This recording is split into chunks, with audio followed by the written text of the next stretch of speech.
Quando eu ouvi o filho perguntar e o cordeiro onde está, seu coração sangrou. Quando eu ouvi o pai lhe responder, Deus irá prover, seu coração temeu. Imaculado, em silêncio soube chorar ao ver chegando no lugar da decisão, um pedido assim que bate o coração, como escolher entre a fé e a razão.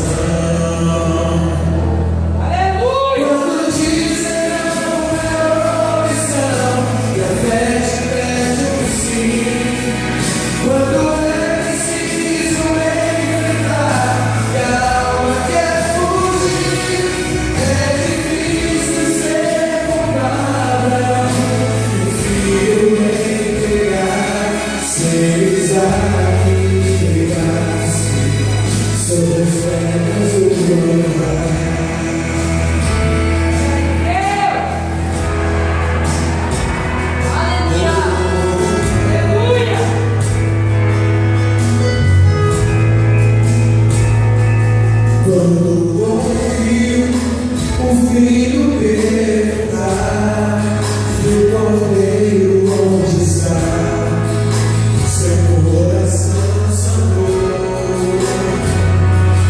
Quando ouvi o pai responder, Deus irá prover, seu coração temeu.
Aleluia. Antes de estar passando a palavra, eu gostaria de saber se alguém tem algo para testemunhar, algo para compartilhar com a igreja do Senhor. Pode ir, né? Aleluia a Deus. Louvado seja Deus. Glória a Deus. Meu amigo, dá um churrasqueiro, irmãos. Bênção. Paz Senhor, irmãos. Amém. Vim aqui para contar uma festa maravilhosa que Deus fez na minha vida, né? Na dia 12, na noite, na madrugada, trabalho do carro, né? E quando foi na terça-feira, eu vim aqui, né? Eu tinha anunciado o Cristo, e era o irmão dela que estava pregando a palavra. E a palavra que ele pegou, Deus falou o seguinte, que aquilo que o inimigo levou, Deus ia trazer de volta. Aí eu cheguei aqui anunciado, fiquei triste e tal, mas quando eu ouvi aquela palavra, aí eu guardei dentro do meu coração e isso ficou. E ele falou, eu lembro que ele falou 4 vezes durante a pregação dele aqui. No final ele repetiu novamente. Então eu estava crendo que eu ia achar o meu carro.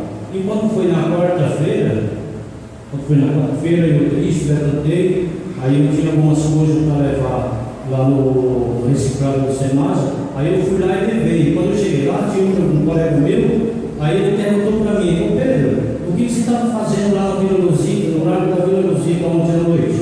Umas 6h30 da tarde. Eu falei: eu não fui lá. Ele falou: eu vi o seu carro lá, era você que estava lá. Olha aí. Aí eu falei assim: não, roubaram o meu carro ontem à noite. Ele falou: sério? Eu falei: sério. Eu falei: então é de Deus mesmo, né? Você já viu ele ontem, né? Aí eu falei: eu vou lá agora para me dar uma olhada, né? Aí ele falou: não, pois pode ir que está de frente a uma oficina, numa funilaria, eu vi ele ontem. Se não estiver lá, está por ali tudo em volta. Eu falei: tudo bem, é Deus comigo. Aí eu peguei o meu filho e fui, dei uma volta lá, por lá fui na empresa, fui ali por tudo que é lugar. Aí eu cheguei, não vi nada, aí eu voltei, cheguei na oficina, perguntei para o rapaz falou assim: ó, teve um moço aqui, um baixinho assim, com esse carro, ele queria pintar de vermelho, falou que não gostava mais da cor, né? Aquele carro é marrom, né? Aqueles, um chevetinho, 81, chevette hatch, eu comprei para trabalhar, entendeu? Então, eu falei: ô, é de Deus. Aí eu dei mais uma volta no lanche. Aí nisso eu fui na quinta-feira, e sempre que eu saía de casa, eu dobrava o joelho no chão, eu e meu filho, e nós orávamos. Aí não encontrei na quinta. Aí fui na sexta. Cheguei lá, antes de sair, orei novamente. Aí eu fui no vizinho e ele falou assim: Pedro, roubaram esse caminhão aqui, e eu achei numa rua tal, uma viela tal. Eu falei: você vai comigo? Ele falou: vamos lá agora. Aí eu falei para meu filho falou: então vamos orar antes. Aí entramos no quarto, oramos. Aí fomos, no lugar que ele falou, o chevette estava. Aí eu peguei, olhei e eu falei assim, comecei a dar glória a Deus no meio da rua lá, meu filho também. Aí eu falei assim: agora o resto é ligar para a polícia, né, para poder tirar o B.O., né? Aí nisso eu fui subir para a avenida. Aí quando eu peguei o telefone para ligar para a polícia, vinha passando uma viatura. Aí eu dei a mão, eles foram lá e retornaram: o que foi, moço? Eu falei: ó, roubaram meu carro e eu achei ele ali embaixo na viela. Ele falou: então vamos lá, você está com a chave? Eu falei: estou. Aí peguei, ele falou: entra aqui na viatura. Eu entrei. Quando eu fui entrar, na viatura, tinha uma Bíblia desse tamanho. Aí eu peguei a Bíblia e falei assim: é de Deus. Aí ele olhou para mim e riu. Aí eu coloquei a Bíblia no cantinho, sentei e falou: sei lá. Aí eu falei assim: aquele lá. Ele falou: então tá, você está de carro? Eu falei: estou. Então vamos montar o seu carro, você pega o seu carro e volta para a gente poder pegar o seu aqui. Eu falei: beleza. Aí eu, como meu filho estava comigo, eu fui lá para o seu carro, cheguei lá e entreguei o outro carro para meu filho. Aí eu cheguei e falou: liga o carro. Aí eu peguei, liguei o chevette, pegou de primeira. Aí ele falou assim: então vamos comigo até a delegacia, para a gente estar baixando o B.O. Eu falei: tá bom. Aí fomos até lá. Aí fui dar baixa no B.O. Aí devido ao problema que esse carro estava no nome de um rapaz, de um moço que faleceu, então eles passaram só uma documentação, uma procuração do meu nome para mim trabalhar, para o carro não ficar na chuva. Aí fui lá, aí ele falou assim: ó, não vai ter jeito de tirar, o carro vai ficar no pátio e não vai ter como. Eu falei: não, mas tem um filho dela que passou o meu nome, tem a mulher que é filho e tal. Ele falou: então tem como você trazer ele? Eu falei: tem. Aí fui rapidinho em casa, falei: 12h30 eu estou aqui. Aí cheguei lá, o juiz estava esperando lá, aí fomos lá no pressão, ele falou: sem chance. Eu falei: não, mas eu pensando, eu falei para meu filho: mas se Deus falou, eu não vou desistir. Aleluia! Aí voltei a mãe dele, do rapaz, aí que a mulher do falecido, ela falou assim: Pedro, eu vou poder ir hoje, mas a gente vai marcar um dia para ir. E nisso o tempo foi passando e todo mundo falava para mim: ó, você vai pagar parte, vai pagar guincho, vai sair daqui de frente da delegacia, lá na DEAD, vai para o pátio, você vai pagar, você não vai ter condição de pagar. Eu falei: não, mas Deus é comigo. Aí, beleza. Quando foi ontem, eu conversei com ela falou: não, eu vou amanhã, foi hoje. Aí peguei ela umas 2 horas da tarde e fui. Quando eu cheguei lá, para poder dar baixão do leão, cheguei lá, olhou, conversando com o moço lá, o cara que estava com os papel tinha saído fora para levar uma impressora que deu problema lá, não saía nada de papel ali. Podia digitar, não saía nada. Eu falei: e agora? Aí, sentamos lá esperando ele. Esperamos. Aí daqui a pouco chegou um cara e falou: você quer tirar o vídeo? Foi. Vem aqui, Brando, comigo. Aí foi lá, começou a escrever, o outro chegou assim: só isso aí não presta, não vai sair papel nenhum. Ele falou: não, mas eu vou terminar aqui, se sair amém. Aí eu falei: é de Deus. Aí ele fez, não sei o que Deus fez, se você falar que saiu o papel do B.O. bonitinho na minha mão, a gente assinou, a mulher assinou e eu trouxe o carro de volta.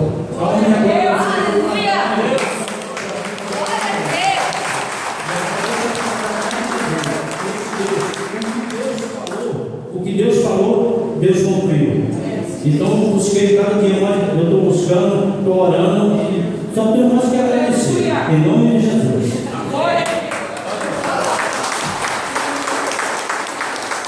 Jesus é verdade, mas é isso aí. O irmão, aleluia, simplesmente exerceu a fé dele. Se Deus falou, está falado. Se o Senhor falou, aleluia, que a vitória era dele, tomou posse, aleluia, da palavra, e em cima disso Deus operou, aleluia, e ele recebeu a vitória dele. Amém? Louvado seja o nome do Senhor. Mais alguém? Louvado seja Deus. Aleluia. Antes de passar para o pastor Aparecido, eu quero levantar um clamor pela vida da minha tia Maria, que é irmã do meu pai, e ela não está muito bem, de saúde, mas ela é serva do Senhor também, e eu creio que Deus pode visitá-la nesse momento. Amém? Louvado seja o nome do Senhor. Porque os médicos dizem que não tem mais jeito, eu sei que meu Deus tudo tem jeito. Amém? Louvado seja Deus. Pai de amor e eternidade, Jesus querido, Deus Santo, eu quero apresentar, Senhor, a tia Maria agora, Senhor, diante de Ti. Visita ela ali, Senhor, na cidade de Franco da Rocha, toma ela nas Tuas mãos, tocando, meu Deus, a cabeça, tocando nos pés agora, e repreendendo, Senhor, todo este mal, Deus, no físico da Tua filha. Toca, Deus, na esôfago dela, Jesus querido, Tu sabes, Pai, a complicação que ela está tendo ali, Senhor. Estende as Tuas mãos, envia, Senhor, aquele Deus Santo, o anjo da cura agora, Senhor, naquele lugar. Envia remédios do céu agora, Senhor, naquele lugar, Pai, sobre a vida dela. Ó Deus, e que o amanhecer deste novo dia, ela possa, Deus, querido, ver as Tuas mãos de poder, as Tuas mãos de glória, Senhor. Agir, Senhor, ao favor dela, Pai. Esse é o pedido da nossa alma, do nosso coração, em nome de Jesus. Amém? Quero chamar o pastor Aparecido. Louvado seja Deus. E que você possa prestar atenção naquilo que Deus tem no teu coração nessa noite. Amém? Louvado seja Deus. Aleluia! Eu sou teu filho, Deus. Meus irmãos, aceite para o Senhor, queridos. Eu quero convidá-los para fazermos uma leitura do texto no livro de 2 Reis, capítulo 4. 2 Reis, capítulo 4. A epígrafe do texto diz assim: Eliseu aumenta o azeite da viúva. Aleluia, Deus. Ei, Os que acharam o texto, digam amém. E uma mulher das mulheres dos filhos dos profetas clamou a Eliseu, dizendo: Meu marido, teu servo, morreu, e tu sabes que o teu servo temia ao Senhor. E veio o credor para levar os meus 2 filhos para serem servos. E Eliseu lhe disse: Que terei eu de fazer? Dize-me o que é que tens em casa. E ela disse: tua serva não tem nada em casa, senão uma botija de azeite. Então disse ele: vai, pede emprestadas de todos os teus vizinhos vasilhas vazias, não poucas. Então entra e fecha a porta sobre ti e sobre teus filhos, e deita o azeite em todas aquelas vasilhas, e põe a parte a que estiver cheia. E partiu, pois, dele, e fechou a porta sobre si e sobre seus filhos. E eles lhe traziam as vasilhas, e ela as enchia.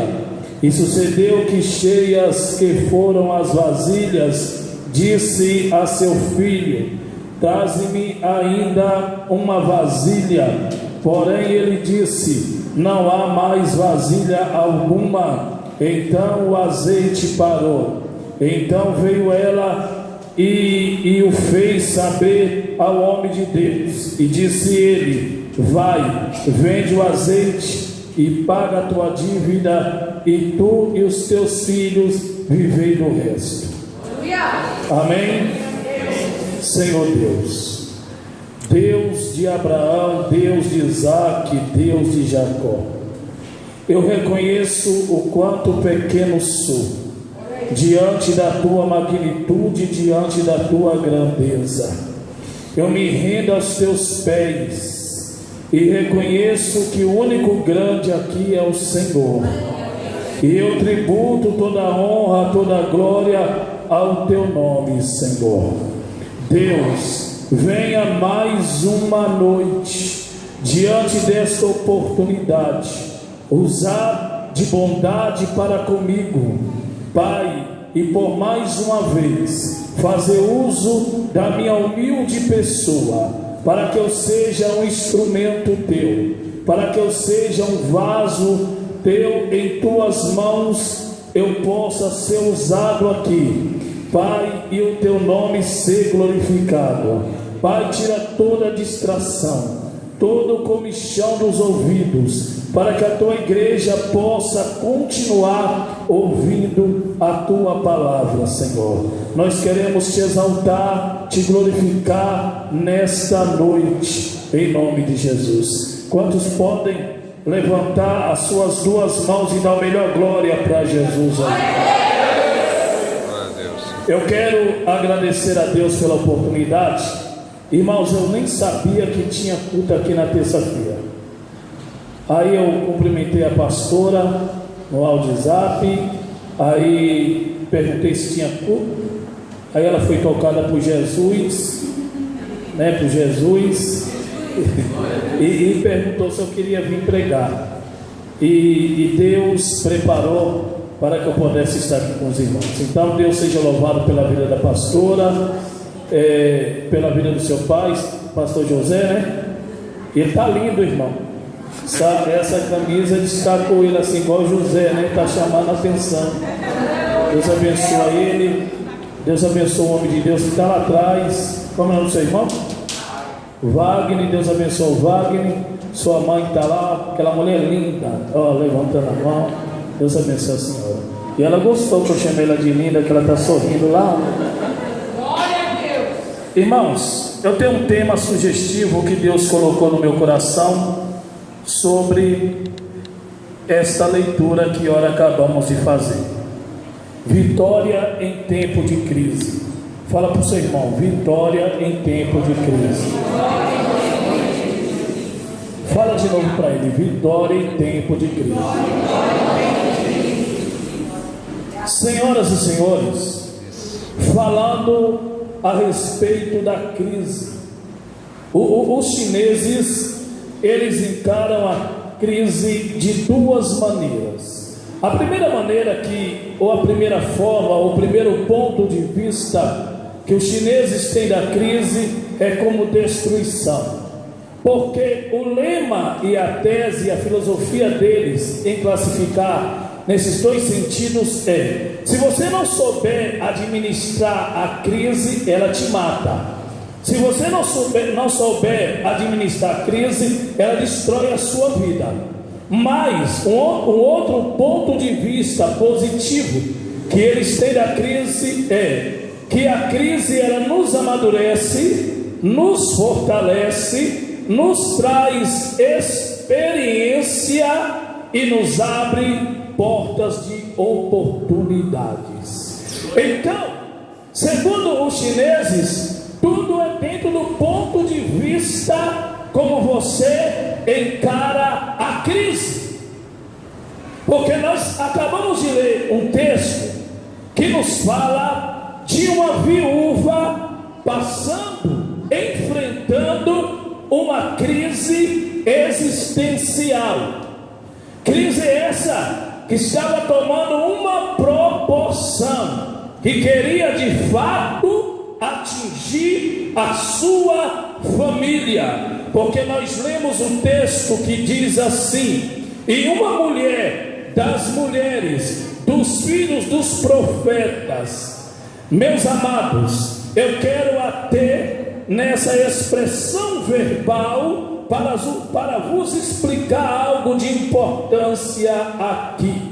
Olha o que a Bíblia está dizendo: e uma mulher das mulheres dos filhos dos profetas. Essa expressão filho aqui não é uma expressão biológica para nós entendermos que eles eram filhos biológicos dos profetas, não. Era a forma que eles eram tratados pela amizade, pela comunhão que era criada entre os profetas e aqueles que estavam ali para aprender. Ora era chamado como filho pela questão afetiva, e ora era chamado como discípulos, porque eles estavam ali para aprender. Ei, essa expressão profeta no hebraico significa nabi. Nabi significa aquele que fala em lugar de outro, um embaixador, um emissário ou o próprio Deus falando. Meus amados, os profetas, eles eram respeitados por nações, por reis. Quando chegava um profeta em uma cidade, os anciões da cidade saíam correndo e perguntavam: a sua vinda é de paz ou é de guerra? Os senhores lembram quando Samuel foi convocado por Deus, chamado por Deus para encher o seu vaso de azeite, e em Efrata de Belém, na casa de Jessé, ungir um dos seus filhos para ser rei em Israel. Quando ele chegou e Deus disse a ele: vá para sacrificar ao meu nome, porque naquela época Saul estava possesso, Saul estava endemoniado e não queria entregar de forma nenhuma o trono a ninguém. E Samuel disse: Senhor, se Saul ficar sabendo que eu estou em Belém para ungir um dos filhos de Jessé para ser rei, ele vai mandar me matar. Então Deus disse: vá e diga que você veio sacrificar ao Senhor. Essa expressão aqui é uma expressão polêmica, porque alguns sustentam dizendo que Deus ensinou o profeta a mentir. Não, irmãos. Ei, Deus não é Deus de mentira. Deus é Deus de verdade. Deus não trabalha com mentira. Deus trabalha com estratégias. Ei, Deus dá direções. Deus dá sabedoria para você lidar com a situação. Quando Deus vê que há riscos de você pôr tudo a perder, Ele te dá estratégias, Ele te dá sabedoria para você ser bem sucedido em tudo aquilo que você for fazer. E quem sabe aqui nesta noite eu estou pregando para alguém que precisa de uma sabedoria, de uma direção, de uma estratégia para lidar com algo muito delicado na sua vida. Porque se não tiver a direção de Deus, se não tiver estratégia de Deus, se não tiver sabedoria, você pode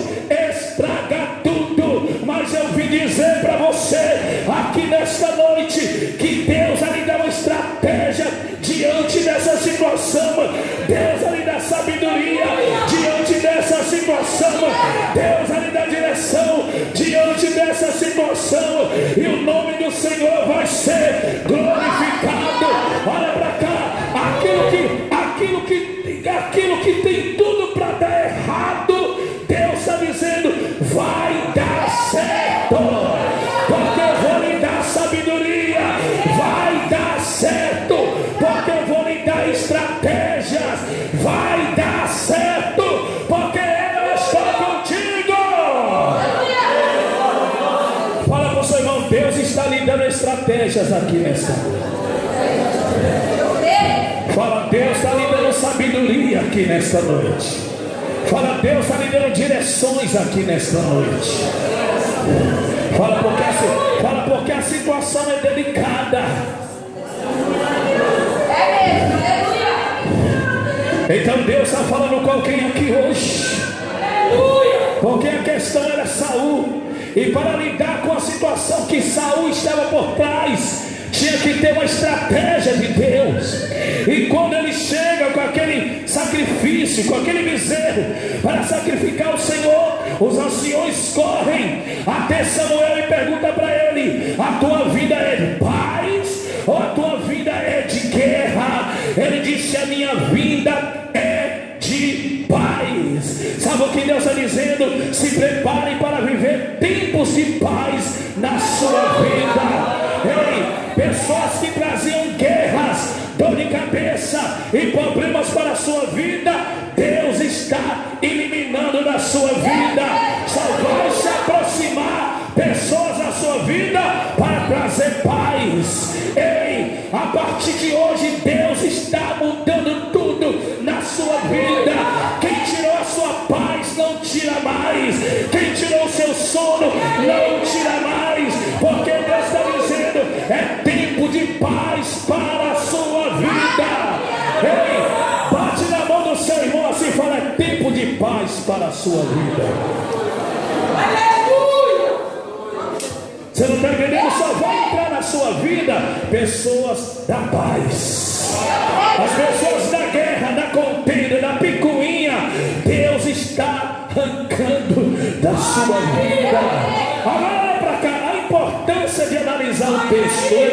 A preocupação dos anciões em saber se era de guerra ou se era de paz. Ter o discernimento, saber qual é a intenção da pessoa, porque às vezes as intenções das pessoas que se aproximam de nós é para promover guerra, é para tirar nossa paz. Então você tem o direito, irmã, de querer saber das pessoas qual é a sua intenção do meu lado, qual é a sua intenção da minha igreja, qual é a sua intenção da minha vida. É trazer paz ou trazer guerra? Ei, quem vai trazer guerra? Jesus está dizendo: quem comigo não se ajunta, se espalha. Só vai ficar do seu lado quem é da paz. Fala para o seu irmão: só vai ficar do seu lado quem é da paz. Levanta a mão da glória para Jesus. Então o profeta naquela época era respeitado. E aqui está a Bíblia dizendo que uma mulher das mulheres dos filhos dos profetas clamou a Eliseu. Ela procurou Eliseu. Ela foi até a Eliseu e disse: Eliseu, o meu marido, teu servo. Essa expressão servo aqui, um homem servir outro homem, significa maçorete, aquele que serve com prazer. Irmãos, se você não respeita o teu superior, o teu pastor, se você não obedece à autoridade espiritual que Deus colocou sobre a sua vida, se você não serve a autoridade espiritual que Deus colocou sobre a sua vida, ei, você vai ter um ministério deficiente, ei, marcado pela rebeldia. E a Bíblia diz que a rebeldia é pior que o feitiço de feitiçaria, irmão. Você está entendendo? Ei, e tem pessoas que dizem assim: eu não obedeço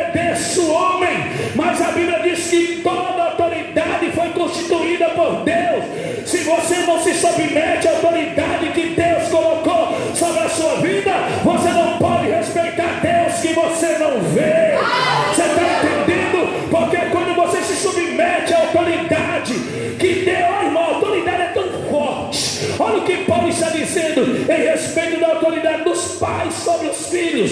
Se os filhos não honrar o pai e a mãe, os seus dias de vida são encurtados na terra. É autoridade, irmão, tem que respeitar a autoridade. Você não pode falar mal de pastor, mal de pastora, porque o dia, irmão, que Miriam se levantou contra Moisés, ela ficou leprosa. Tem muita gente pagando preço por aí e não fica em igreja nenhuma porque não quer ser submisso. Como você vai ensinar se você não quer sentar para aprender? Você entendeu? Você não quer ouvir, você não quer ser respaldado, você não quer ser lapidado. Como você vai ter história se você não tem referência, se você não aprendeu com ninguém? Sabe o que Paulo disse? Eu aprendi aos pés de Gamaliel. Você tem que ter referência, você tem que ter autoridade sobre a sua vida, você tem que ter uma cobertura espiritual, você tem que respeitar a autoridade que Deus colocou sobre a sua vida. Levanta a mão da glória para Jesus aí.